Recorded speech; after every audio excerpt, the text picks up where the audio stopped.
दोस्तों, अगर आप चाहते हो कि हर कोई आपकी रिस्पेक्ट और वैल्यू करे, आपकी और आपकी बात की वैल्यू रखते हुए वही करे जैसा आपने उनसे बोला है, तो आपको अपने आप को एक पावरफुल पर्सन बनाना होगा। क्योंकि आज के टाइम पे लोग उन्हीं की वैल्यू करते हैं जो उनसे ज्यादा पावरफुल होते हैं। और इसमें आपकी मदद कर सकती है रिवर्स साइकोलॉजी। रिवर्स साइकोलॉजी ऐसी पावरफुल चीज है जिसका इस्तेमाल दुनिया के कुछ सबसे पावरफुल लोग, बड़े बड़े ब्रांड्स, कंपनीज, पॉलिटिशियंस और मोस्ट इन्फ्लुएंशियल पीपल करते हैं। रिवर्स साइकोलॉजी में आप डायरेक्टली अपनी बात मनवाने के बजाय इनडायरेक्टली दूसरे पर्सन के डिसीजंस को इन्फ्लुएंस करने की कोशिश करते हो और एंड में रिजल्ट वही होता है जैसा आप चाहते थे। तो दोस्तों, आज हम आपके साथ ऐसी ही 7 साइकोलॉजिकल ट्रिक्स शेयर करेंगे जिसका यूज करके आप अपनी फैमिली, फ्रेंड्स, वर्क स्पेस और ऑलमोस्ट सभी लोगों में अपनी वैल्यू बढ़ा सकते हो और जिससे लोग आपकी बात मानने और आपकी वैल्यू प्लस रिस्पेक्ट करने के लिए मजबूर हो जाएंगे। जिसका फर्स्ट रूल ये कहता है, नंबर 1, आप चाहे कितने भी इंटरेस्टेड हो लेकिन फिर भी ऐसा दिखाने की कोशिश करो कि आप बिल्कुल भी इंटरेस्टेड नहीं हो।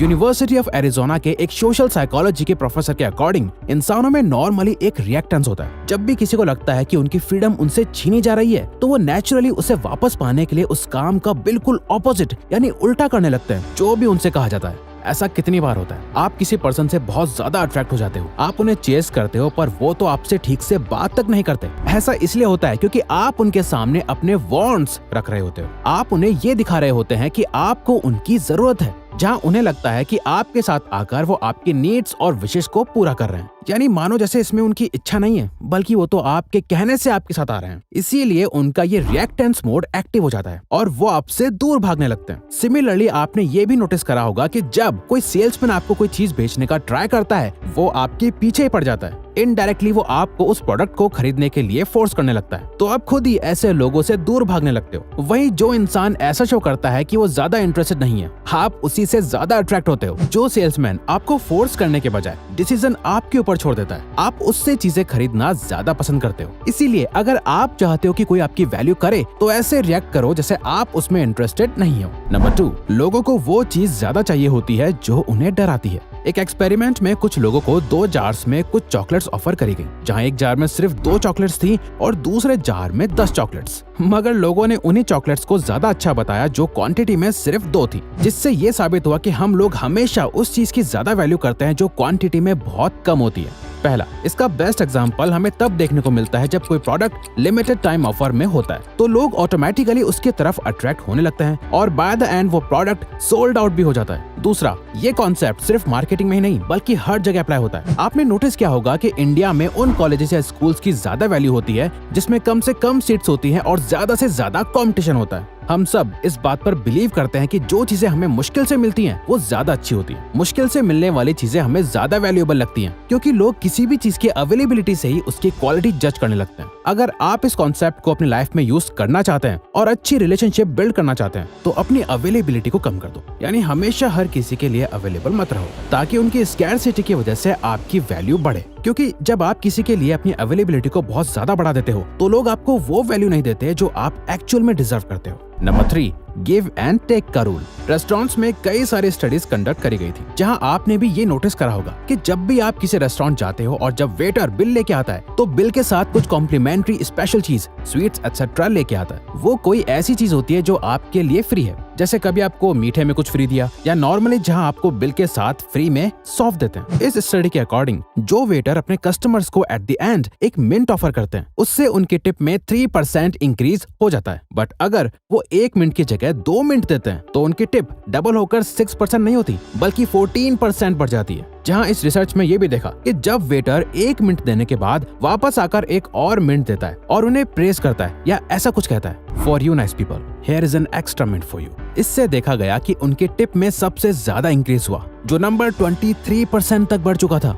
इस लॉ के अकॉर्डिंग ज्यादातर लोग किसी भी तरह का एहसान लेना पसंद नहीं करते। अगर आपने किसी पर्सन को अपनी पार्टी में इनवाइट करा है तो नेक्स्ट टाइम जब वो अपनी पार्टी रखेगा तो वो भी आपको बुलाएगा, वरना उसे खुद बुरा फील होगा। आप जैसा लोगों के साथ बिहेव करोगे, अगर उन्हें कोई गिफ्ट दोगे, कोई कॉम्प्लीमेंट करोगे तो इससे फर्क नहीं पड़ता कि आप कितना छोटा या बड़ा काम करते हो, वो ऑटोमेटिकली आपकी वैल्यू करने लगेंगे और आपकी रिस्पेक्ट करेंगे और किसी न किसी तरह आपको पे बैक करने की कोशिश करेंगे। पर हाँ, कोई भी चीज एक लिमिट में ही करना सही होती है। अगर आप इसे बहुत ज्यादा करने लगोगे तो लोग आपको फॉर ग्रांटेड और हल्के में लेने लगेंगे। तो आपको इस पावरफुल ट्रिक को अप्लाई तो जरूर करना है, लेकिन एक बैलेंस्ड वे में। नंबर 4, ज्यादातर लोग ये एडमिट नहीं कर पाते कि वो गलत है। जहाँ वो अपनी लैक ऑफ नॉलेज को कन्फेस करने के बजाय ओवर कॉन्फिडेंस और ओवर स्मार्ट मोड में चले जाते हैं, जहाँ वो ये प्रिटेंड करने की कोशिश करने लगते हैं कि जैसे उन्हें कुछ तो पता है, जबकि रियलिटी में उन्हें कुछ भी नहीं पता होता। इनफैक्ट एक स्टडी के अकॉर्डिंग जब कुछ लोगों से अपनी ड्राइविंग स्किल्स को रेट करने के लिए कहा गया तो ऑलमोस्ट 80% लोगों ने अपने आप को अबव एवरेज ड्राइवर की तरह रेट करा,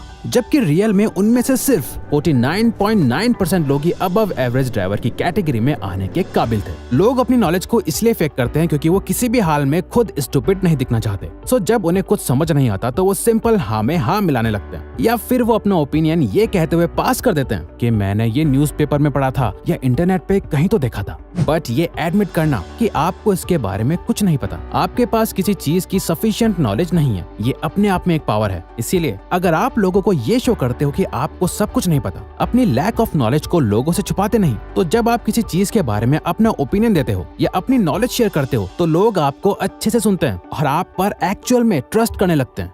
नंबर 5, लोग अपनी पिछली कमिटमेंट्स के साथ कंसिस्टेंट रहना पसंद करते हैं। हम सब के डिसीजंस हमारे पास्ट एक्सपीरियंसेस और नॉलेज पर बेस्ड होते हैं। हमने जो भी पास्ट में करा है या सोचा है, हम उसी के अकॉर्डिंग एक्ट करते हैं। हम चाहते हैं कि हमारी लाइफ हमारे पास्ट से कंसिस्टेंट रहे, जिसका कई बार बुरा असर भी होता है और फिर आप सेम मिस्टेक बार बार करने लगते हो। अगर कोई आपसे एक छोटा टास्क करवा सकता है तो इसके हाई चांसेस हैं कि जब वो आपसे थोड़ा बड़ा टास्क करने की डिमांड करेगा तो आप उससे ना नहीं बोल पाएंगे। ये बेसिक ह्यूमन नेचर होता है, आप भी इसका यूज कर सकते हो। अगर कोई एक कमिटमेंट कर देता है तो वो सबकॉन्शियसली उस डिसीजन को सही साबित करने में लग जाता है और उस टाइम वो सही है या गलत ज्यादा जल्दी डिसाइड नहीं कर पाता, क्योंकि वो अपनी कमिटमेंट से कंसिस्टेंट रहना चाहता है। एग्जाम्पल, जो लोग अपने वेट लॉस करने पर काम करते हैं उन्हें अक्सर ये कहा जाता है कि अपने वेट को हर वीक ट्रैक करते रहो, क्योंकि ये उन्हें फील कराता रहता है कि वो अपनी कमिटमेंट को कितना कंसिस्टेंटली फॉलो कर रहे हैं। नंबर 6, लोग जो सोशल प्रूफ चाहते हैं आपको वो उन्हें देना चाहिए।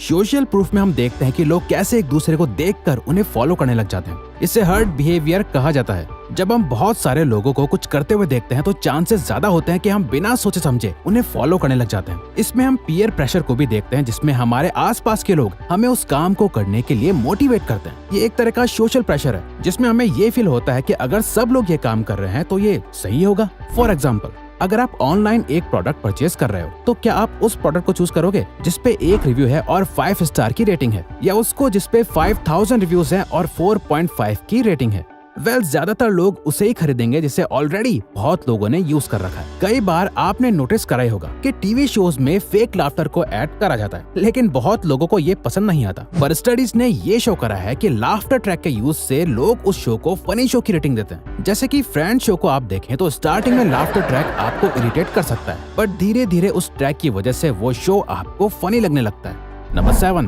Everybody loves challenges. इमेजिन करिए एक माँ अपने बच्चे को ग्रीन वेजिटेबल्स खाने के लिए देती है और बाकी बच्चों की तरह वो बच्चा भी खाना खाने से मना कर देता है, जिसपे उसकी माँ कहती है अगर तुम ये खाना फिनिश कर दोगे तो तुम्हें उसके बाद आइसक्रीम खाने को मिलेगी, पर मुझे नहीं लगता कि तुम अपना खाना फिनिश कर पाओगे। जिसे सुनने के बाद उस बच्चे में भी रिएक्टेंस एक्टिव हो जाता है और वो इसे एक चैलेंज मानकर अपना खाना फिनिश भी कर देता है। कई सारे हाईली वैल्यूएबल लोग इस ट्रिक का यूज करते हैं, जैसे fitness trainers, teachers etcetera. Personal trainers अपने एथलीट्स की परफॉर्मेंस को इंक्रीज करने के लिए इस ट्रिक का यूज करके उन्हें मोटिवेट करते हैं, जहां वो बोलते हैं कि अगर तुम ये रेस जीतना चाहते हो तो तुम्हें हर दिन ट्रेनिंग करनी होगी, बट मुझे नहीं लगता कि तुम्हारे अंदर इतना सेल्फ डिसिप्लिन है कि तुम हर दिन ट्रेनिंग कर पाओ। ये सुनकर हर कोई सामने वाले को गलत प्रूव करने की कोशिश में खुद की लिमिट्स को पुश करने लगेगा और उस पर्सन की वैल्यू करने लगेगा जिसने उसकी लिमिट्स को पुश करने में उसकी हेल्प करी।